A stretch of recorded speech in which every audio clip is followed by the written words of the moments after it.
नमस्कार मित्रांनो, ह्या संख्यांच्या एलसीएम आणि एचसीएफ काढताना काय करावं लागते ते बघा। एलसीएम सगळ्यात पहिले 3 6 9 4 लिहून घ्या। 3 गुणिला 6 गुणिला 9 गुणिला 4। त्याच्यानंतर 3 6 9 4 इथं आहे, इथं नवीन आलेला आहे 5।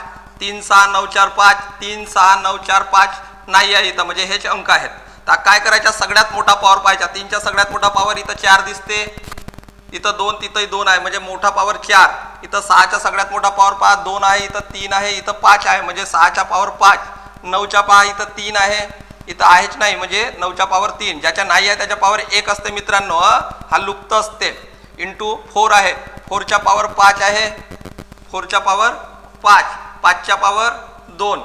आता एचसीएफ काढताना 3 गुणिला 6 गुणिला 9 गुणिला 4 गुणिला 5। आता यांच्या एचसीएफ काढताना, एचसीएफ म्हणजे काय, higher commander factor, common factor, म्हणजे सगळ्यात लहान पाहायच्या। 3 चा पॉवर 4 आहे, इथं 3 चा पॉवर 2 नाही, इथं 3 चा पॉवर 2 आहे, म्हणजे 2च येईल। 6 6 चा पॉवर 2, इथं 3 आहे, इथं 5 आहे, म्हणजे 2 येईल। 9 चा पॉवर इथं 3 आहे, इथं आहेच नाही, म्हणजे सिंगलच राहील। 4 चा पॉवर 5 आहे, इथं 2 आहे, म्हणजे 2 राहील। 5 चा पॉवर 2च आहे, सिंगल। तर अशा प्रकारे आपण एलसीएम एचसीएफ काढू शकतो मित्रांनो, ज्या संख्यांचा पॉवर असला।